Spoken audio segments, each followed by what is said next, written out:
everyone, welcome back. I'm Christina, the manager at the Pacific Beach Library. Thank you for joining me for day 38 of our read-along together of the Count of Monte Cristo by Alexandre Dumas.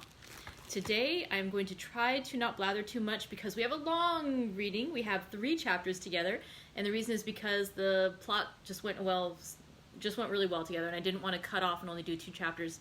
Hi, Helen. Let's see. So, really quickly, let's start out with our tea. Today is yet another Earl Grey tea. It's the Earl Grey de la Creme, which I love for the taste, the smell, the appearance. I mean, it has these beautiful little dried flower petals from the sunflowers and cornflowers. And already, I am not managing my goal of trying to be quick. Hi! But I hope you'll bear with me. So let's go ahead and enjoy some of that tea. And I hope you are all enjoying something wonderful today as well. I hope your day is going beautifully. As I said the other day, it's really nice to share this time together, so thank you so much. Ooh, as always, really yummy. I was wondering too about bringing in some fruit the other day to try that out with the with one of the fruity teas. We'll experiment. I'll do a little experimentation with that soon. Okay, so yesterday we read 2 chapters, and I do think they were quite amazing. A lot of little things that had been sort of, we started to see a little bit of what the Count of Monte Cristo has been plotting. We are not yet at the denouement, the reveal of exactly what Symphony of Revenge he is composing, but we are getting a little closer. We're starting to hear a few of the notes and see how they're coming to play together. So yesterday we read 2 chapters. In a conjugal scene, we witnessed a conversation at the home. Yes, thank you. I really enjoy our reading time together too. Thank you so much for being here. Let's see. We had a conversation at the home of Baron and Baroness Danglars. And initially, Baroness Danglars was talking to Lucien Debray, who works at the governmental office and is her lover. And they were just talking about like what had happened at the dinner party at the Count of Monte Cristo's country home in Auteuil. And he was asking her, well, why were you so disturbed? And she's like, oh, I really couldn't say. You know, I was just woman things, you know. And he, of course, didn't want to tread into that territory. He's like, okay, I'm going to step back from that. But then her husband, the Baron Danglars, appeared, and he basically said, look, I normally don't care if you... Basically, what he was saying is, I don't normally care that the 2 of you do whatever you want to do. I'm not going to butt in on that, but I need to talk to my wife right now, and you need to go. And so Lucien Debray actually did leave. Sorry, I can see in this. Hair looks terrible. Okay. He was like, I can see, you know, you need to go so I can talk to my wife. And so he and his wife have a discussion. And he basically says, you tell me that you have these dreams about like things that can affect the stock market. And so I've acted on your dreams and I have managed to make quite a bit of money. And each time I make money, I share with you a quarter of the profits of what we make. However, this time, what you know, your dream or whatever, your intuition about this change in the stocks ended up costing me 700,000 francs, and I think you should pay me a quarter of that back. And she's like, what? No, absolutely not. And he also says, too, well, it seems like, you know, perhaps Lucien Debray, who is actually the source of the information which she gets, although in this case we know that the information Lucien got was incorrect because the Count of Monte Cristo had deliberately paid off the telegraph operator to see if he could give him, that if he gave bad information, if Lucien would pass that on to the to the Baroness Danglars, who would then pass it on to her husband so they could lose money. So we know that this was plotted by the Count of Monte Cristo, but the Baron Danglars does not. All he knows is that he lost money, and based on a suggestion given by his wife, which he supposes was probably given through Lucien Debray. So he was saying that you need to pay me the money back because he wants to make sure that she is not either conspiring with Lucien or that Lucien isn't taking the profits that she has been getting before and trying to trick Danglars into losing money. So this is a whole big discussion. And at the end of it, too, as they're talking to each other, he basically says, look, I haven't butted in on your stuff. I don't, you know, go into your affairs. But you know, this isn't right. I'm not going to lose money over this. And he lets her know that he he says that he believes he is aware of the different things that she has done over the course of their 16-year marriage, and that she had, he is aware of why her first husband killed himself, which is that he was upset upon finding out that his wife was bearing the child of another man, whom Baron Danglars suggests, correctly, was the child of Monsieur de Villefort. Bum, bum, bum. Intrigue. It was getting really soap opera-y yesterday, and I cannot say that I minded. It's kind of exciting. So, he lets his wife know that he is aware of her various indiscretions, and that he's basically okay with it. That they're able to paddle along together, and it works, but he is not okay with the losing of the money. So either that needs to stop, or she needs to pay him back her share. So that's an interesting thing. And so she leaves that conversation feeling really upset and discomposed. In the next chapter, we see that after that conversation, the Baron Danglars ends up going over to speak with the Count of Monte Cristo. Again, he's upset about the loss of the money. They talk about that. He also talks a bit about the Cavalcanti family, because now they are going to be banking at his institution. And basically they talk a bit about them and how much money they have. And Monte Cristo does an interesting thing. He says, I don't know them very well. What I know of them is that they're very wealthy. But I don't know them very well. I can't personally vouch for them other than what I've seen, which is that they're very wealthy and they, like to do this stuff. But he's not personally vouching for them that much, which is interesting. But Danglars is interested in taking the money of this family, and so, or dealing with the money of this family. So he is quite interested in learning more about the Cavalcantis and becoming closer acquainted. He also sort of hints, because Monte Cristo says that the father, the Major Cavalcanti, probably wants to marry off his son to a French woman, and the Baron Danglars sort of hints that maybe his daughter might be available, even though we have earlier learned that his daughter, Eugénie Danglars, is unofficially engaged to Albert de Morcerf, the child of Mercédès and Fernand, the now Count of Morcerf. Whew. Another thing that happens in that chapter too is that when that comes out that Danglars might be open to the idea of his daughter marrying Andrea Cavalcanti,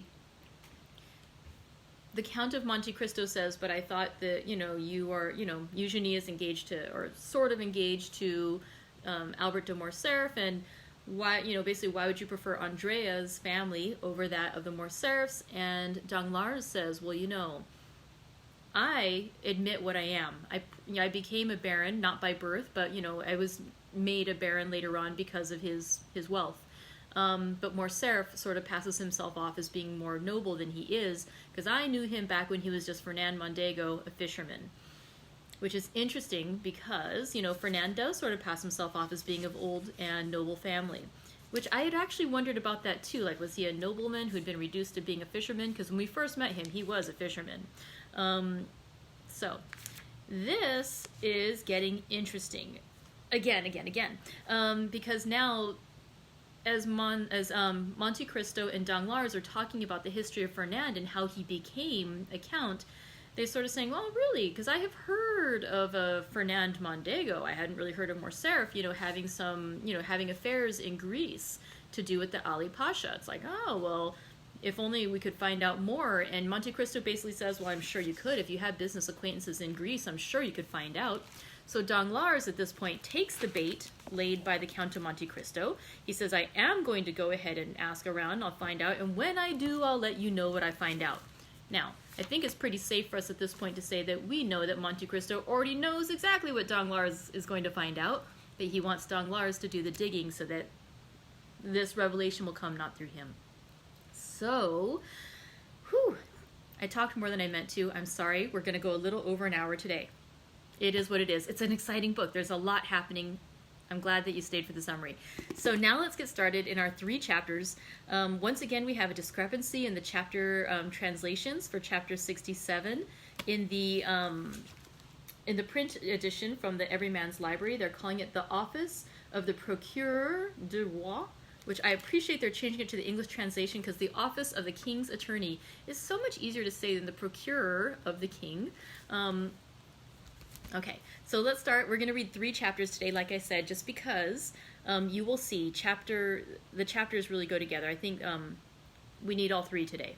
I'm just going to leave it at that, and you'll understand at the end. All right, so Let's start with chapter 67, the office of the king's attorney. Let us leave the banker driving his horses at their fullest speed and follow Madame Danglars in her morning excursion. We have said that at 12:30 o'clock, Madame Danglars had ordered her horses and had left home in the carriage. She directed her course towards the Faubourg Saint-Germain, went down the Rue Mazarine, and stopped at the Passage du Pont-Neuf. She descended and went through the passage. She was very plainly dressed, as would be the case with a woman of taste walking in the morning.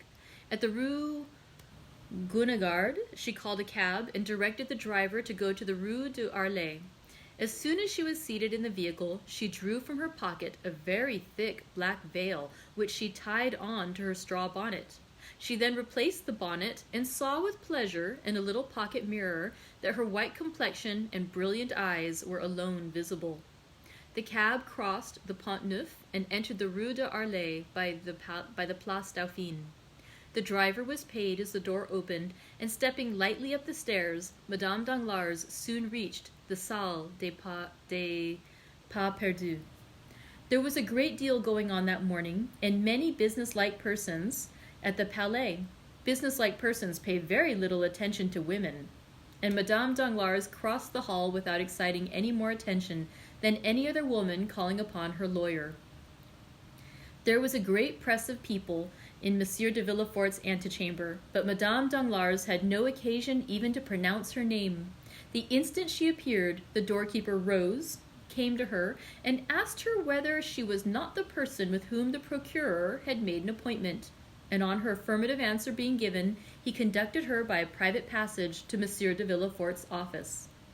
The magistrate was seated in an armchair, writing with his back towards the door. He did not move as he heard it open, and the doorkeeper pronounced the words, "Walk in, madame," and then reclose it. But no sooner had the man's footsteps ceased than he started up, drew the bolts, closed the curtains, and examined every corner of the room. Then, when he had assured himself that he could neither be seen nor heard, and was consequently relieved of doubts, he said, "Thanks, madame. Thanks for your punctuality," and he offered a chair to Madame Danglars, which she accepted, for her heart beat so violently that she felt nearly suffocated. "It is a long time, madame," said the procureur, describing a half-circle with his chair, so as to place himself exactly opposite to Madame Danglars. "It is a long time since I had the pleasure of speaking alone with you, and I regret that we have only now met to enter upon a painful conversation."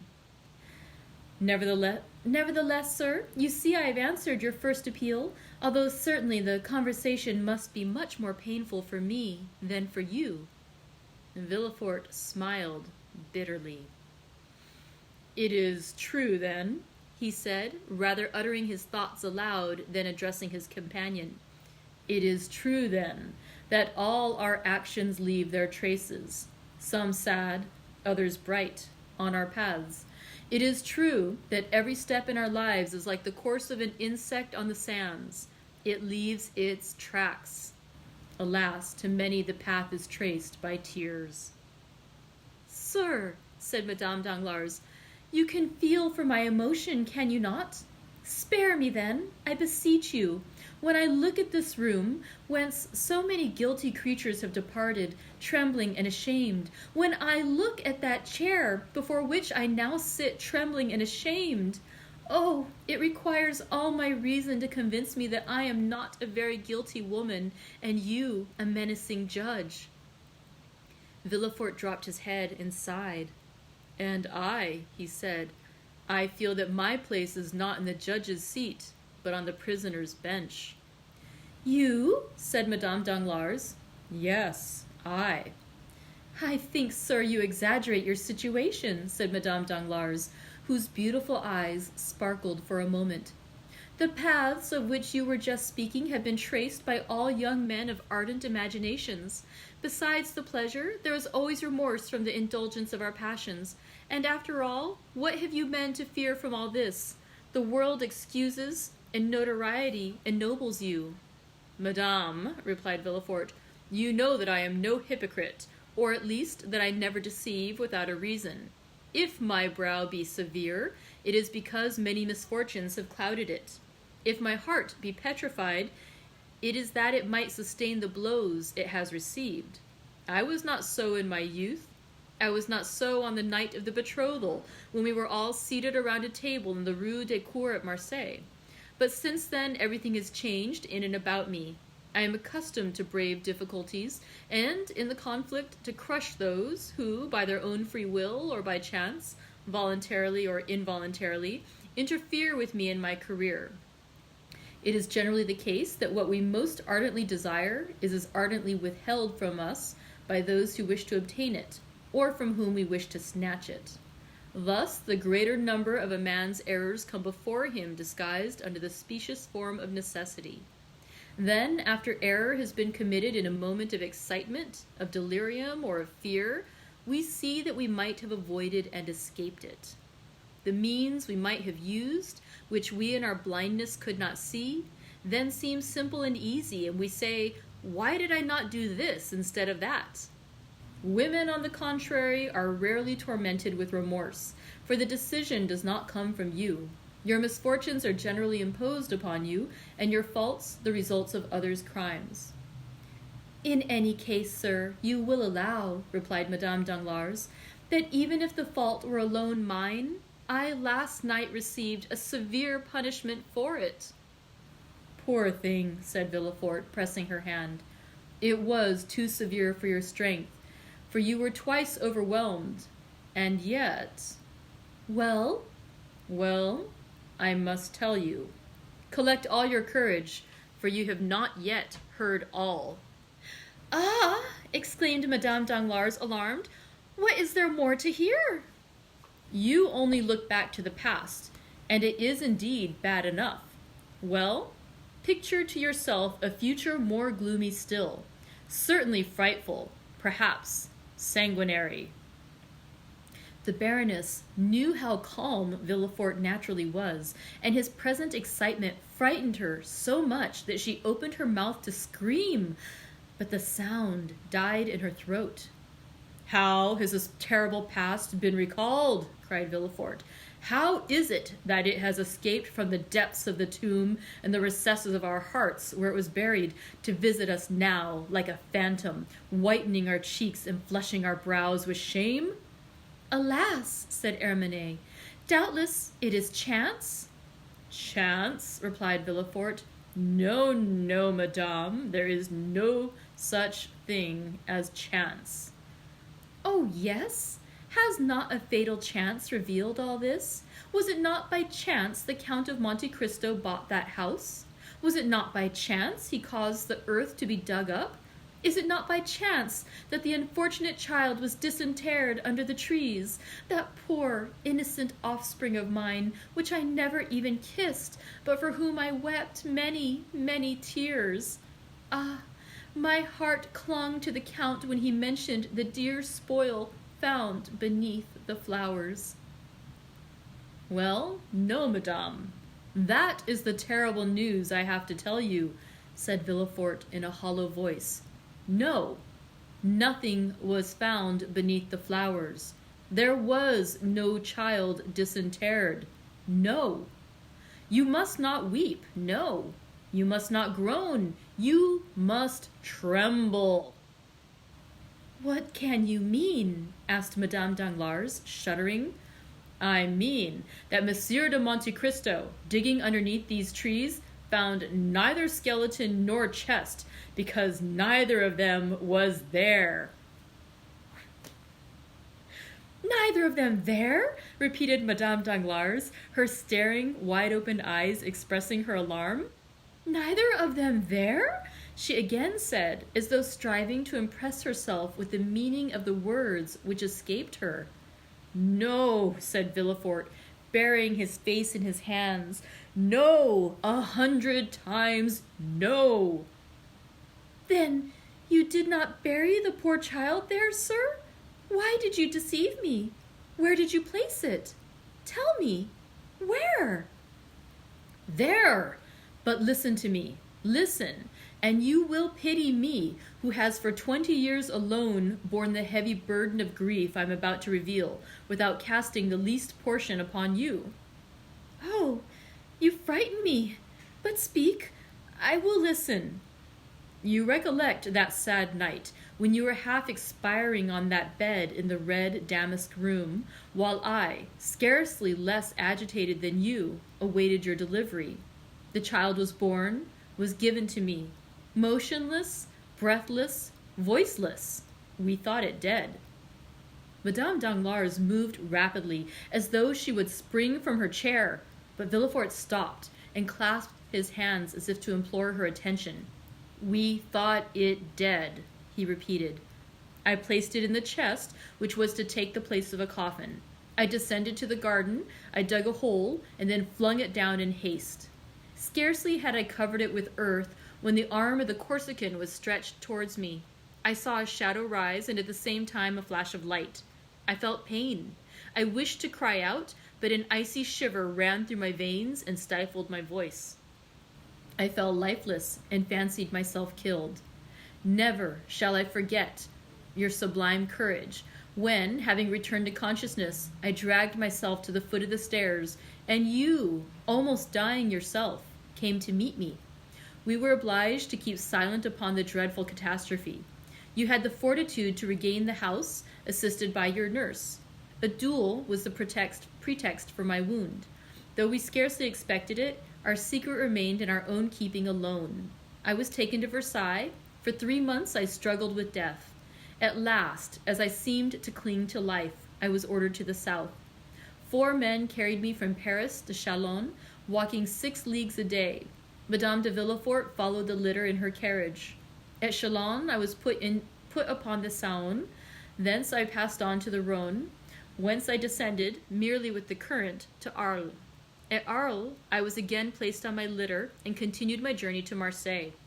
My recovery lasted 6 months. I never heard you mentioned, and I did not dare inquire for you.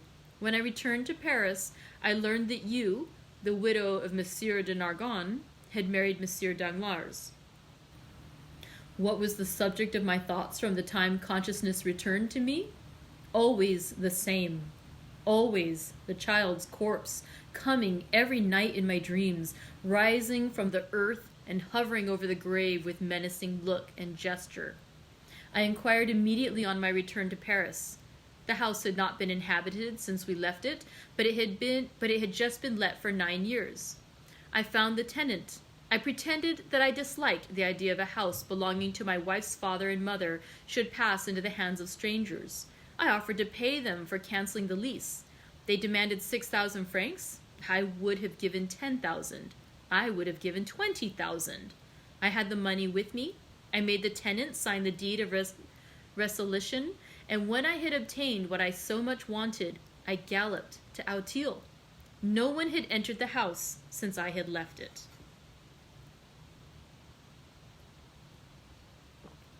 It was 5 o'clock in the afternoon. I ascended into the Red Room and waited for night. There, all the thoughts which had disturbed me during my year of constant agony came back with double force. The Corsican, who had declared the vendetta against me, who had followed me from Nîmes to Paris, who had hid himself in the garden, who had struck me, had seen me dig the grave, had seen me inter the child. He might become acquainted with your person. Nay, he might even then have known it. Would he not one day make you pay for keeping this terrible secret? Would it not be a sweet revenge for him when he found out that I had not died from the blow of his dagger?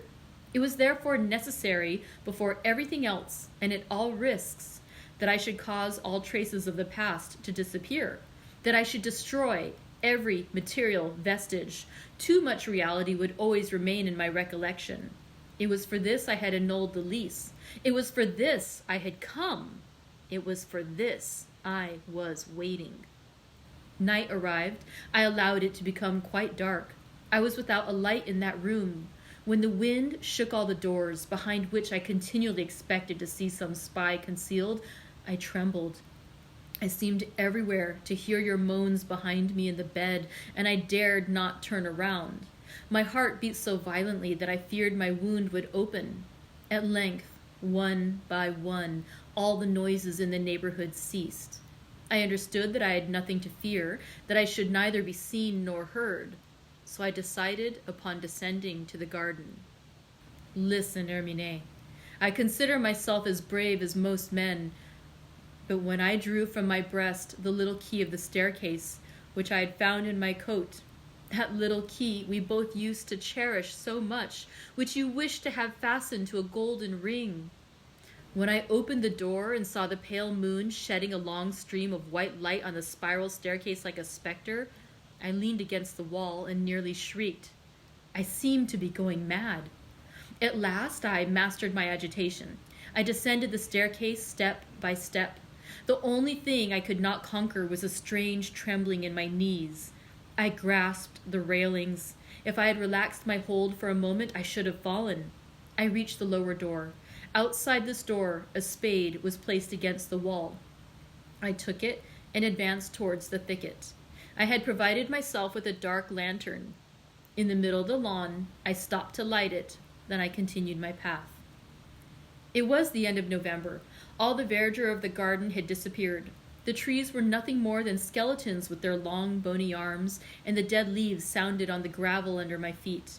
My terror overcame me to such a degree as I approached the thicket, that I took a pistol from my pocket and armed myself. I fancied continually that I saw the figure of the Corsican between the branches. I examined the thicket with my dark lantern. It was empty. I looked carefully around. I was indeed alone. No noise disturbed the silence but the owl, whose piercing cry seemed to be calling up the phantoms of the night. I tied my lantern to a forked branch I had noticed a year before at the precise spot where I stopped to dig the hole. The grass had grown very thickly there during the summer, and when autumn arrived, no one had been there to mow it. Still, one place where the grass was thin attracted my attention. It evidently was there I had turned up the ground. I went to work. The hour, then, for which I had been waiting during the last year, had at length arrived. How I worked, how I hoped, how I struck every piece of turf, thinking to find some resistance to my spade. But no, I found nothing, though I had made a hole twice as large as the first. I thought I had been deceived, had mistaken the spot. I turned around, I looked at the trees. I tried to recall the details which had struck me at the time. A cold, sharp wind whistled through the leafless branches, and yet the drops fell from my forehead. I recollected that I was stabbed just as I was trampling the ground to fill up the hole. While doing so, I had leaned against a laburnum. Behind me was an artificial rockery intended to serve as a resting place for persons walking in the garden. In falling, my hand, relaxing its hold of the laburnum, felt the coldness of the stone. On my right I saw the tree, behind me the rock. I stood in the same attitude and threw myself down. I rose and again began digging and enlarging the hole. Still I found nothing. Nothing! The chest was no longer there. The chest no longer there? Murmured Madame Danglars, choking with fear. Think not I contented myself with this one effort, continued Villefort. No, I searched the whole thicket. I thought the assassin, having discovered the chest and supposing it to be a treasure, had intended carrying it off, but, perceiving his error, had dug another hole and deposited it there. But I could find nothing. Then the idea struck me that he had not taken these precautions and had simply thrown it in a corner. In the last case, I must wait for daylight to renew my search. I remained in the room and waited. Oh, heaven! When daylight dawned, I went down again. My first visit was to the thicket. I hoped to find some traces which had escaped me in the darkness. I had turned up the earth over a surface of more than 20 feet square and a depth of 2 feet. A laborer would not have done in a day what occupied me an hour. But I could find nothing, absolutely nothing. Then I renewed the search. Supposing it had been thrown aside, it would probably be on the path which led to the little gate. But this examination was as useless as the first, and with a bursting heart I returned to the thicket. which now contained no hope for me. "Oh," cried Madame Danglars, "it was enough to drive you mad." "I hoped for a moment that it might," said Villefort, "but that happiness was denied me. However, recovering my strength and my ideas, why, said I, should that man have carried away the corpse?" "But you said," replied Madame Danglars, "he would require it as a proof." "Ah, no, madame, that could not be. Dead bodies are not kept a year. They are shown to a magistrate, and the evidence is taken. Now, nothing of the kind has happened." "What then?" asked Hermine, trembling violently. "Something more terrible, more fatal, more alarming for us. The child was, perhaps, alive, and the assassin may have saved it." Madame Danglars uttered a piercing cry, and, seizing Villefort's hand, exclaimed, "My child was alive?" said she.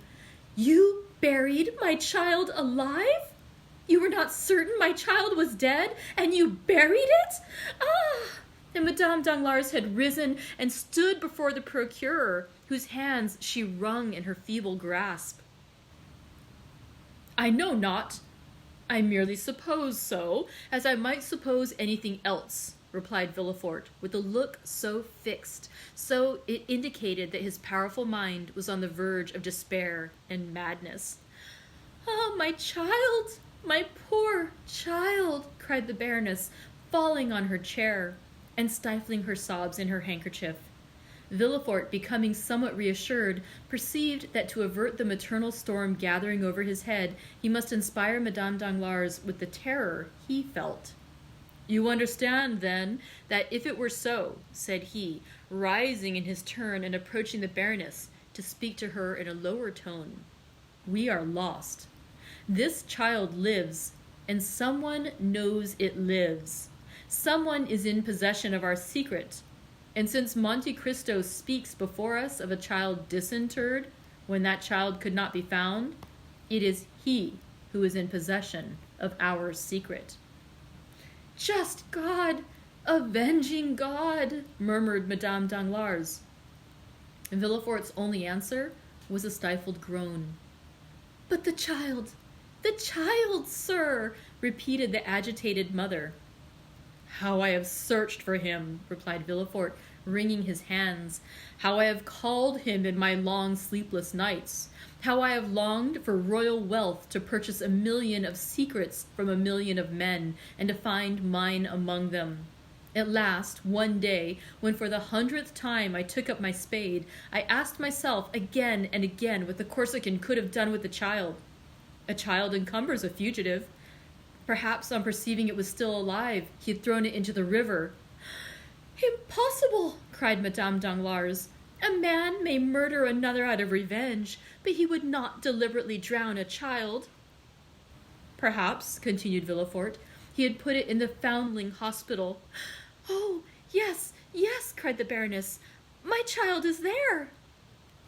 I ran to the hospital and learned that the same night, the night of the 20th of September, a child had been brought there, wrapped in part of a fine linen napkin, purposely torn in half. This portion of the napkin was marked with half a baron's crown and the letter H. "Truly, truly," said Madame Danglars, "all my linen is marked thus. Monsieur de Nargonne was a baron, and my name is Hermine. Thank God, my child was not then dead." "No, it was not dead." "And you can tell me so without fearing to make me die of joy? Where is the child?" Villefort shrugged his shoulders. "Do I know?" said he. "And do you believe that if I knew, I would relate to you all its trials and all its adventures as would a dramatist or a novel writer? Alas, no, I know not. A woman, about 6 months after, came to claim it with the other half of the napkin. This woman gave all the requisite particulars, and it was entrusted to her." "But you should have inquired for the woman. You should have traced her." "And what do you think I did? I feigned a criminal process and employed all the most acute bloodhounds and skillful agents in search of her. They traced her to Chalons, and there they lost her." They lost her? Yes, forever.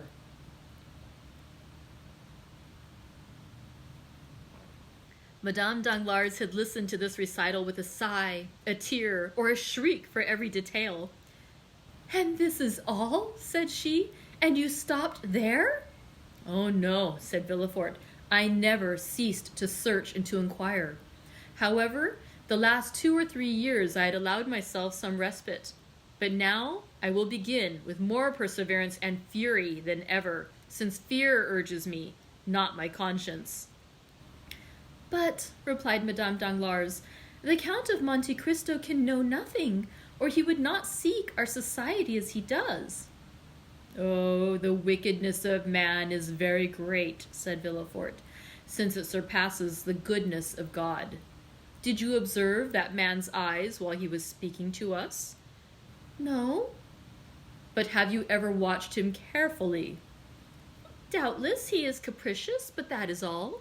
One thing alone struck me. Of all the exquisite things he placed before us, he touched nothing. I might have suspected he was poisoning us. And you see you would have been deceived. Yes, doubtless. But believe me, that man has other projects.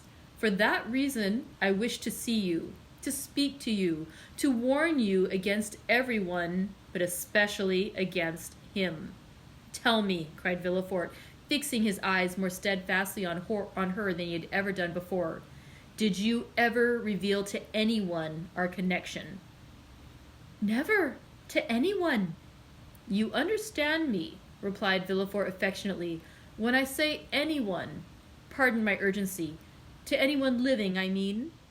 Yes, I understand very well, ejaculated the Baroness. Never, I swear to you. Were you ever in the habit of writing in the evening what had transpired in the morning? Do you keep a journal? No, my life has been passed in frivolity. I wish to forget it myself. Do you talk in your sleep? I sleep soundly, like a child. Do you not remember? The color mounted to the Baroness's face, and Villefort turned awfully pale. It is true, said he, in so low a tone that he could hardly be heard. Well, said the Baroness. Well, I understand what I now have to do, replied Villefort. In less than 1 week from this time, I will ascertain who this Monsieur de Monte Cristo is, whence he comes, where he goes, and why he speaks in our presence of children that have been disinterred in a garden. Villefort pronounced these words with an accent which would have made the Count shudder had he heard him. Then he pressed the hand the Baroness reluctantly gave him, and led her respectfully back to the door. Madame Danglars returned in another cab to the passage, on the other side of which she found her carriage, and her coachman sleeping peacefully on his box while waiting for her. Whew, okay. Chapter 68, A Summer Ball. The same day, during the interview between Madame Danglars and the procureur, a traveling carriage entered the Rue du Helder, passed through the gateway of number 27, and stopped in the yard. In a moment, the door was opened, and Madame de Morcerf alighted, leaning on her son's arm. Albert soon left her, ordered his horses, and having arranged his toilette, drove to the Champs-Élysées, to the house of Monte Cristo. The Count received him with his habitual smile. It was a strange thing that no one ever appeared to advance a step in that man's favor. Those who would, as it were, force a passage to his heart, found an impassable barrier. Morcerf, who ran towards him with open arms, was chilled as he drew near, in spite of the friendly smile, and simply held out his hand. Monte Cristo shook it coldly, according to his invariable practice. "Here I am, dear Count." "Welcome home again." "I arrived an hour since." "From Dieppe?" "No, from Treport." "Indeed. And I have come at once to see you." "That is extremely kind of you," said Monte Cristo, with a tone of perfect indifference. "And what is the news?" "You should not ask a stranger, a foreigner, for news." "I knew it, but in asking for news, I meant, have you done anything for me?" "Had you commissioned me?" said Monte Cristo, feigning uneasiness. Come, said Albert, Do not assume so much indifference. It is said, sympathy travels rapidly, and when at Tréport I felt the electric shock. You must either have been working for me or thinking of me. Possibly, said Monte Cristo. I have indeed thought of you, but the magnetic wire I was guiding acted, indeed, without my knowledge. Indeed. Pray tell me how it happened. Willingly. Monsieur Danglars dined with me. I know it. To avoid meeting him, my mother and I left town. But he met here Monsieur Andrea Cavalcanti. Your Italian prince? Not so fast. Monsieur Andrea only calls himself Count. Calls himself, do you say? Yes, calls himself. Is he not a count? What can I know of him? He calls himself so. I, of course, give him the same title, and everyone else does likewise. What a strange man you are. What next? You say Monsieur Danglars dined here? Yes, with Count Cavalcanti, the Marquis his father, Madame Danglars, Monsieur and Madame de Villefort, charming people, Monsieur Debray, Maximilien Morel, and Monsieur de Chateau Renaud. Did they speak of me? Not a word. Ah, so much the worse. Why so? I thought you wished them to forget you. If they did not speak of me, I am sure they thought about me, and I am in despair. How will that affect you, since Mademoiselle Danglars was not among the number here who thought of you? Truly, she might have thought of you at home. I have no fear of that. Or if she did, it was only in the same way in which I think of her. Touching sympathy. So you hate each other? Said the Count. Listen, said Morcerf.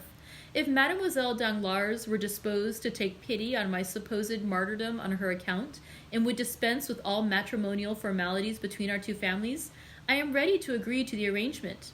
In a word, Mademoiselle Danglars would make a charming mistress. But a wife? Diable! And this, said Monte Cristo, is your opinion of your intended spouse? Yes, it is rather unkind, I acknowledge, but it is true. But as this dream cannot be realized, since Mademoiselle Danglars must become my lawful wife, live perpetually with me, sing to me, compose verses and music within 10 paces of me, and that for my whole life, it frightens me. One may forsake a mistress, but a wife? Good heavens, there she must always be, and to marry Mademoiselle Danglars would be awful. You are difficult to please, Viscount. Yes, for I often wish for what is impossible. What is that? To find such a wife as my father found. Monte Cristo turned pale and looked at Albert while playing with some magnificent pistols. Your father was fortunate, then? Said he. You know my opinion of my mother, Count. Look at her, still beautiful, witty, more charming than ever. For any other son to have stayed with his mother for 4 days at Tréport, it would have been a condescension or a martyrdom, while I return more contented, more peaceful, shall I say more poetic, than if I had taken Queen Mab or Titania as my companion. And that is an overwhelming demonstration, and you would make everyone vow to live a single life. Such are my reasons for not liking to marry Mademoiselle Danglars. Have you ever noticed how much a thing is heightened in value when we obtain possession of it? The diamond which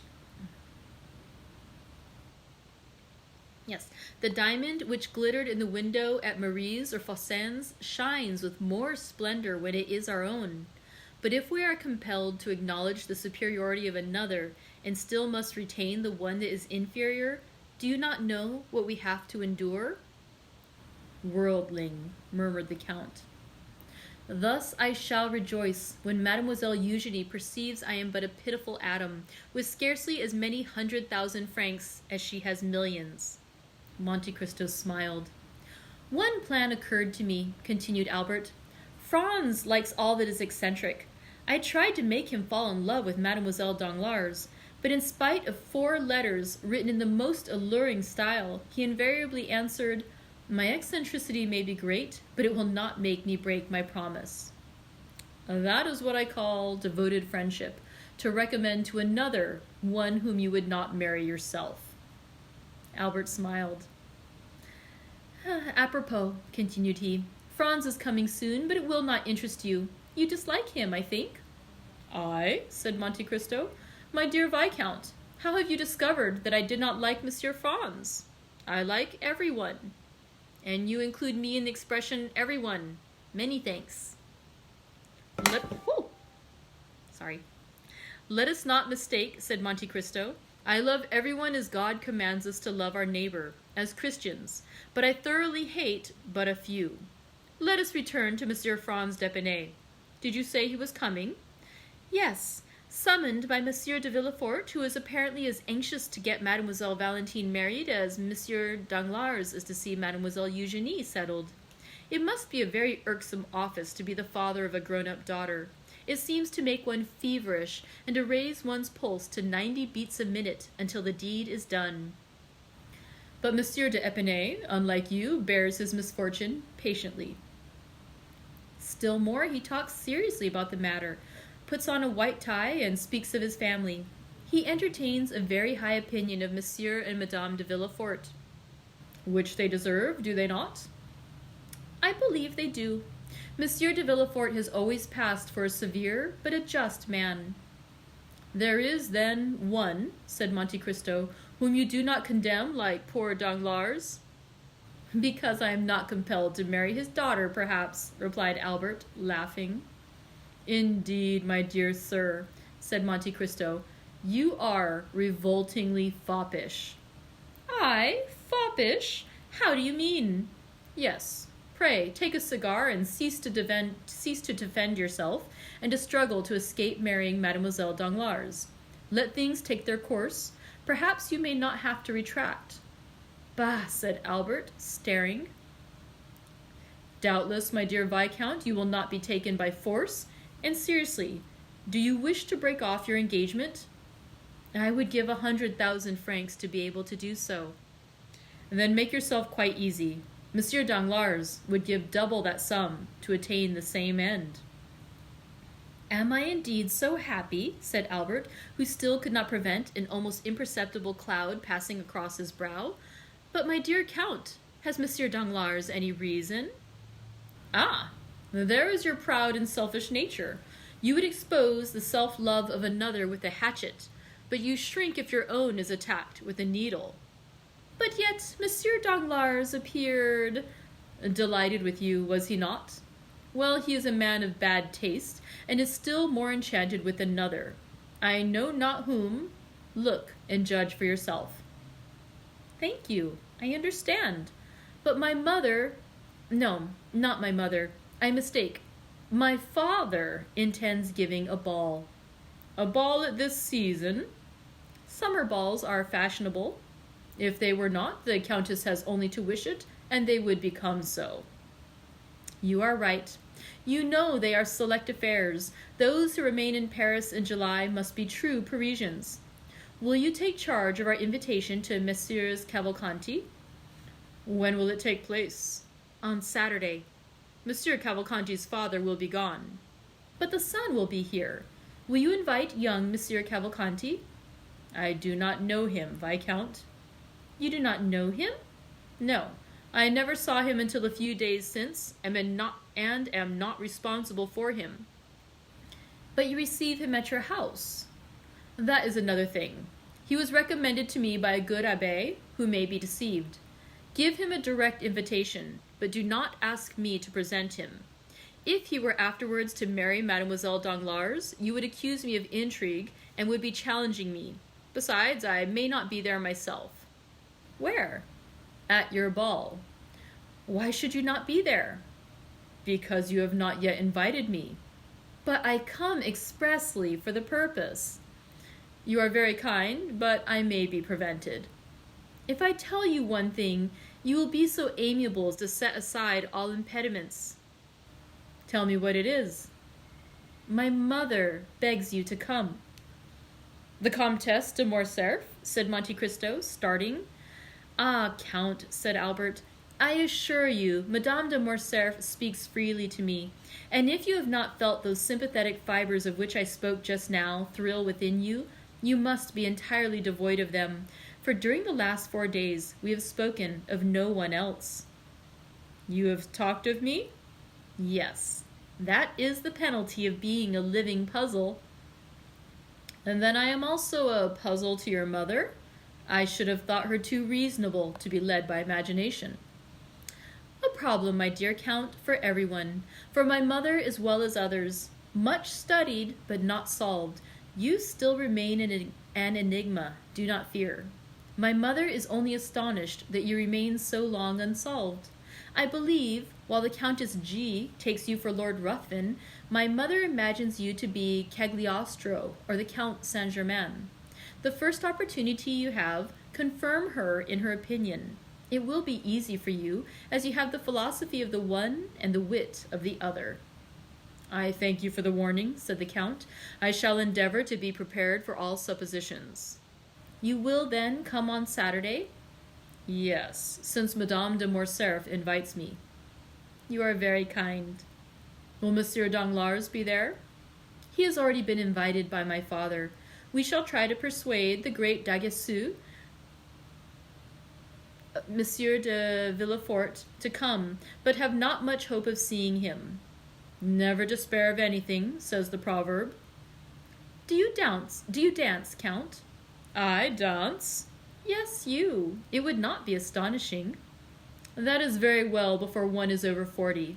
No, I do not dance, but I like to see others do so. Does Madame de Morcerf dance? Never. You can talk to her. She so delights in your conversation. Indeed? Yes, truly, and I assure you. You are the only man of whom I have heard her speak with interest. Albert rose and took his hat. The Count conducted him to the door. I have one thing to reproach myself with, said he, stopping Albert on the steps. What is it? I have spoken to you indiscreetly about Danglars. On the contrary, speak to me always in the same strain about him. I am glad to be reassured on that point. Apropos, when do you aspect Monsieur d'Épinay? 5 or 6 days hence at the latest. And when is he to be married? Immediately on the arrival of Monsieur and Madame de Saint-Méran. Bring him to see me. Although you say I do not like him, I assure you I shall be happy to see him. I will obey your orders, my lord. Goodbye. Until Saturday, when I may expect you, may I not? Yes, I promised you. The Count watched Albert, waving his hand to him. When he had mounted his phaeton, Monte Cristo turned, and seeing Bertuccio, "What news?" said he. "She went to the Palais," replied the steward. "Did she stay long there?" "An hour and a half." "Did she return home?" "Directly." "Well, my dear Bertuccio," said the Count, "I now advise you to go in quest of the little estate I spoke to you of in Normandy." Bertuccio bowed, and as his wishes were in perfect harmony with the order he had received, he started the same evening. And now our last chapter of the day, chapter 69, The Inquiry. Monsieur de Villefort kept the promise he had made to Madame Danglars to endeavor to find out how the Count of Monte Cristo had discovered the history of the house at Auteuil. He wrote the same day for the required information to Monsieur de Beauville, who, from having been an inspector of prisons, was promoted to a high office in the police, and the latter begged for 2 days' time to ascertain exactly who would be most likely to give him full particulars. At the end of the second day, Monsieur de Villefort received the following note. The person called the Count of Monte Cristo is an intimate acquaintance of Lord Wilmore, a rich foreigner who is sometimes seen in Paris and who is there at this moment. He is also known to the Abbé Busoni, a Sicilian priest of high repute in the East, where he has done much good. Monsieur de Villefort replied by ordering the strictest inquiries to be made respecting these 2 persons. His orders were executed, and the following evening he received these details.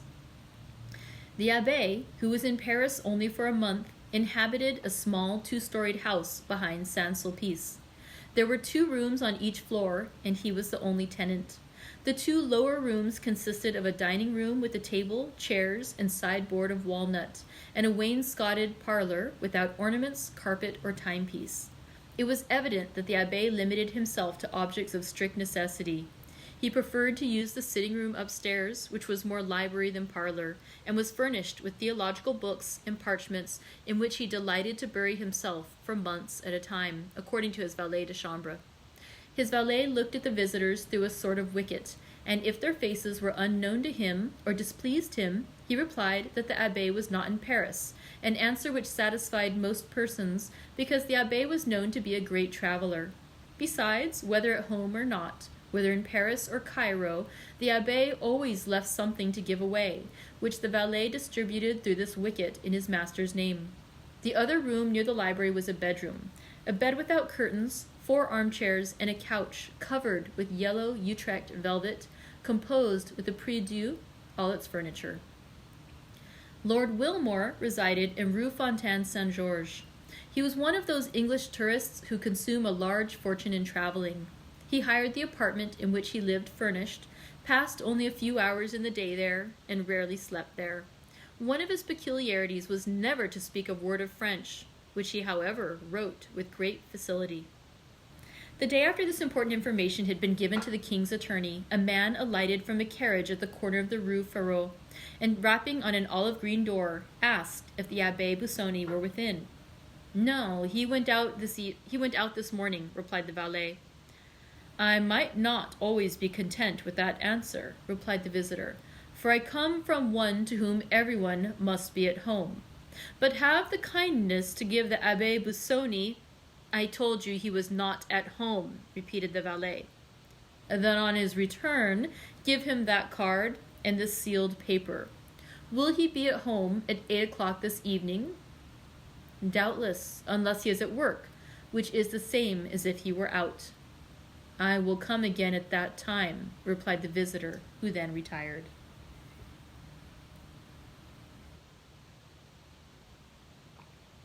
At the appointed hour, the same man returned in the same carriage, which, instead of stopping this time at the end of the Rue Férou, drove up to the green door. He knocked, and it opened immediately to admit him. From the signs of respect the valet paid him, he saw that his note had produced a good effect. "Is the abbé at home?" asked he. "Yes, he is at work in his library, but he expects you, sir," replied the valet. The stranger ascended a rough staircase, and before a table, illumined by a lamp whose light was concentrated by a large shade, while the rest of the apartment was in partial darkness, he perceived the abbé in a monk's dress, with a cowl on his head, such as was used by learned men of the Middle Ages. "Have I the honor of addressing the Abbé Busoni?" asked the visitor. "Yes, sir," replied the abbé. "And you are the person whom Monsieur de Beauville, formerly an inspector of prisons, sends to me from the prefect of police?" "Exactly, sir." "One of the agents appointed to secure the safety of Paris?" "Yes, sir," replied the stranger with a slight hesitation, and blushing. The abbé replaced the large spectacles, which covered not only his eyes but his temples, and sitting down, motioned to his visitor to do the same. "I am at your service, sir," said the abbé, with a marked Italian accent. "The mission with which I am charged, sir," replied the visitor, speaking with hesitation, "is a confidential one on the part of him who fulfills it, and him by whom he is employed." The abbé bowed. "Your probity," replied the stranger, "is so well known to the prefect that he wishes as a magistrate to ascertain from you some particulars connected with the public safety, to ascertain which I am deputed to see you. It is hoped that no ties of friendship or humane consideration will induce you to conceal the truth." "Provided, sir, the particulars you wish for do not interfere with my scruples or my conscience. I am a priest, sir, and the secrets of confession, for instance, must remain between me and God, and not between me and human justice."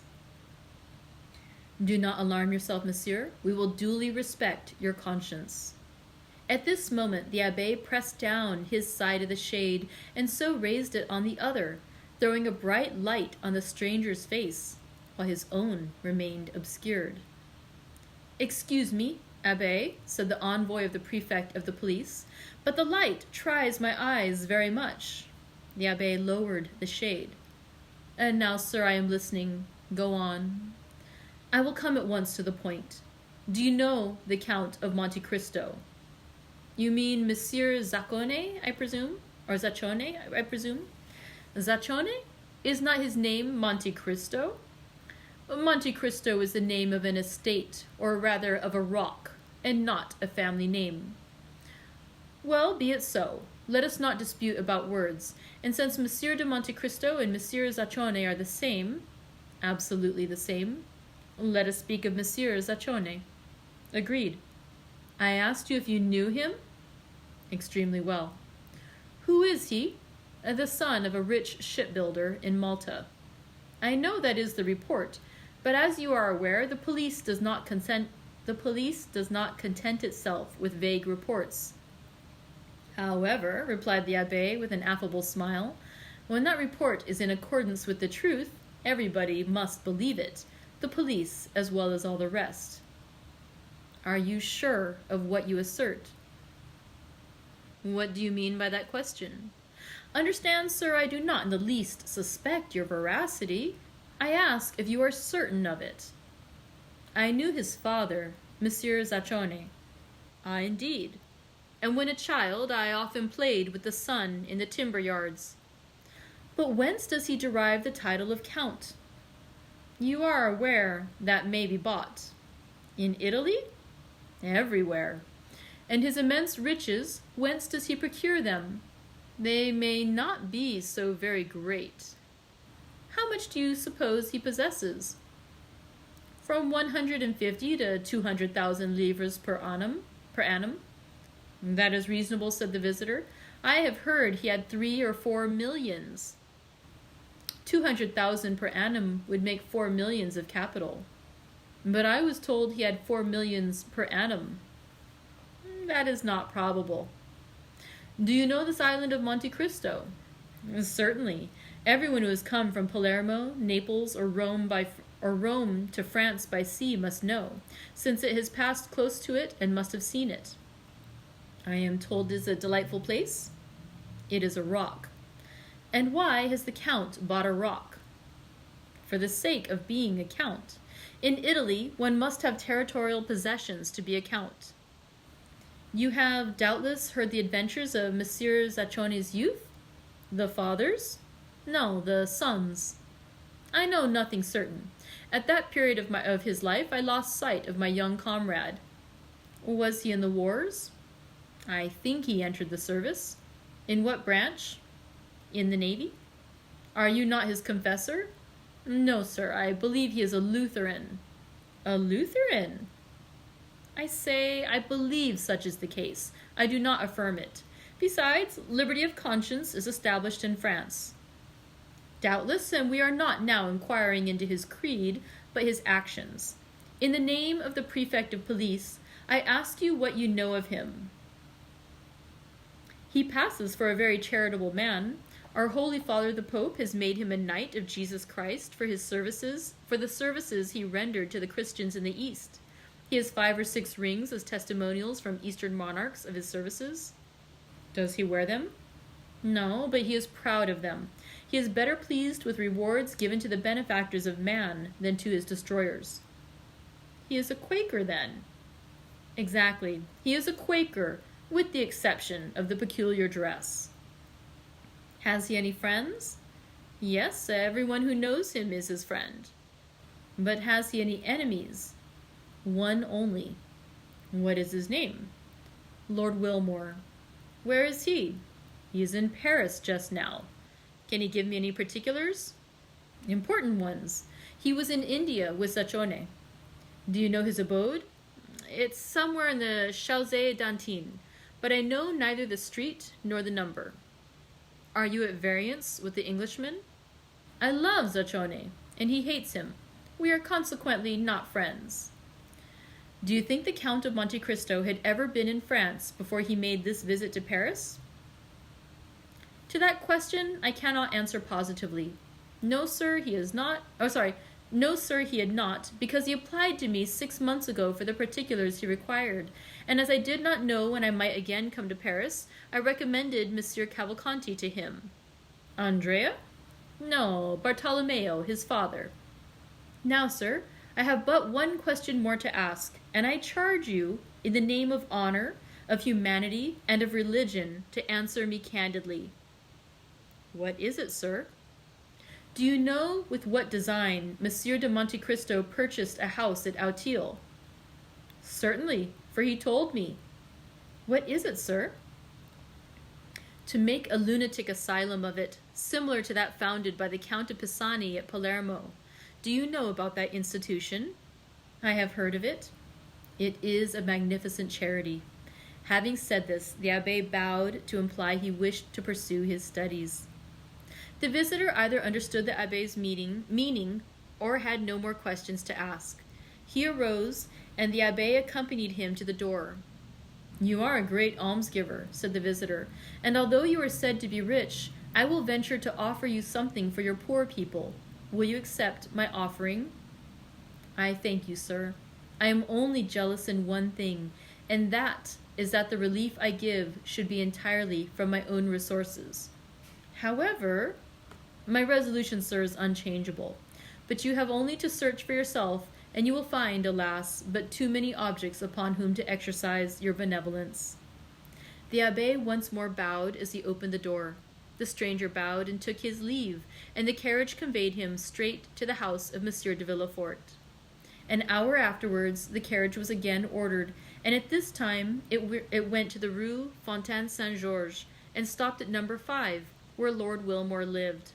The stranger had written to Lord Wilmore requesting an interview, which the latter had fixed for 10 o'clock. As the envoy of the prefect of police arrived 10 minutes before 10, he was told that Lord Wilmore, who was precision and punctuality personified, was not yet come in, but that he would be sure to return as the clock struck. The visitor was introduced into the drawing room, which was like all other furnished drawing rooms.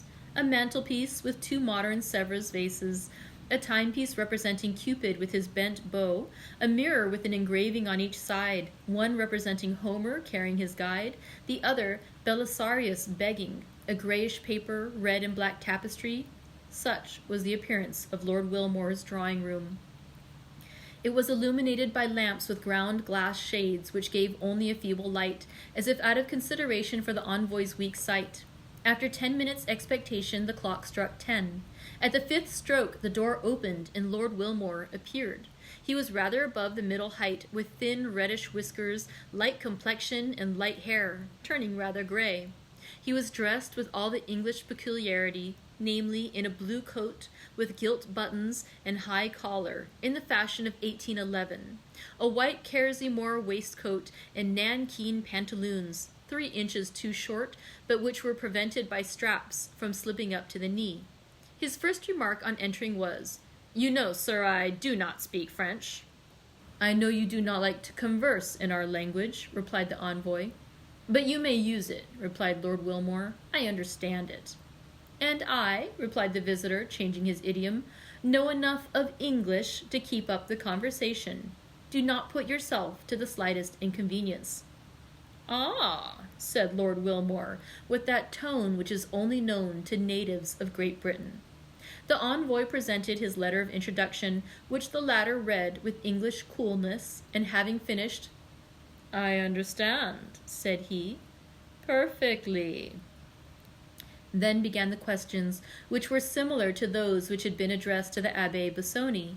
But as Lord Wilmore, in the character of the Count's enemy, was less restrained in his answers, they were more numerous. He described the youth of Monte Cristo, who, he said, at 10 years of age, entered the service of one of the petty sovereigns of India who make war on the English. It was there Wilmore had first met him and fought against him. And in that war, Zachone had been taken prisoner, sent to England, and consigned to the hulks, whence he had escaped by swimming. Then began his travels, his duels, his caprices. Then the insurrection in Greece broke out, and he had served in the Grecian ranks. While in that service, he had discovered a silver mine in the mountains of Thessaly, but he had been careful to conceal it from everyone. After the battle of Navarino, when the Greek government was consolidated, he asked of King Otho a mining grant for that district, which was given him. Hence that immense fortune, which, in Lord Wilmore's opinion, possibly amounted to 1 or 2 millions per annum, a precarious fortune which might be momentarily lost by the failure of the mine. But, asked the visitor, do you know why he came to France? He is speculating in railways, said Lord Wilmore, and as he is an expert chemist and physicist, he has invented a new system of telegraphy, which he is seeking to bring to perfection. How much does he spend yearly? Asked the prefect. No more than 500,000 or 600,000 francs, said Lord Wilmore. He is a miser. Hatred evidently inspired the Englishman, who, knowing no other reproach to bring on the Count, accused him of avarice. Do you know his house at Auteuil? Certainly. What do you know respecting it? Do you wish to know why he bought it? Yes. The Count is a speculator who will certainly ruin himself in experiments.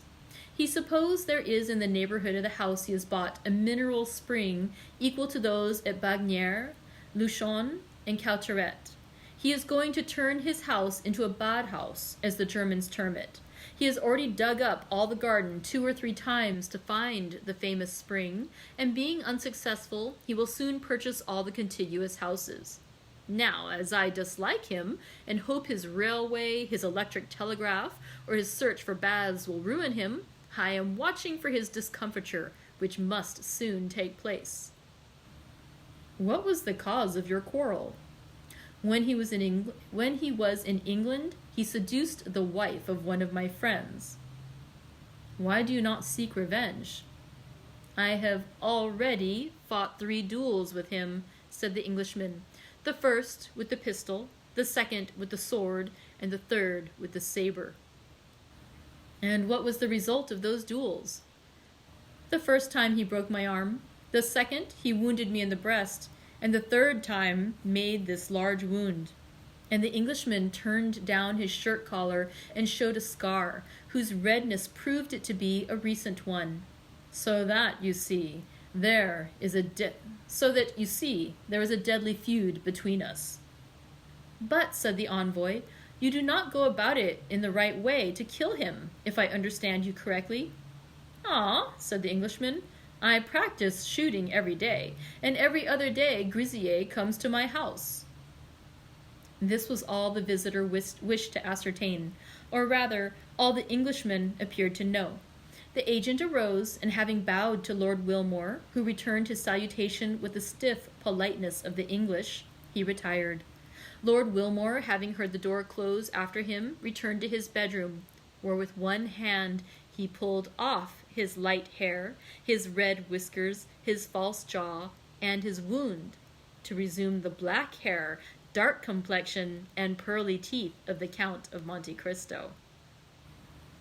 It was Monsieur de Villefort, and not the prefect, who returned to the house of Monsieur de Villefort. The procureur felt more at ease, although he had learned nothing really satisfactory, and for the first time since the dinner party at Auteuil, he slept soundly.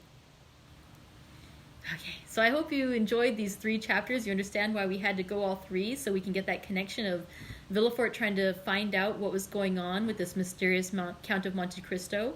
And then the last chapter that we read, where he quite smugly and incorrectly thought that he understood who this Count of Monte Cristo really is. And yes, as Pam has pointed out, we have now learned indeed, our suspicions have been confirmed. The Count of Monte Cristo, Lord Wilmore, the Abbé Busoni, and Edmond Dantes, all the same man.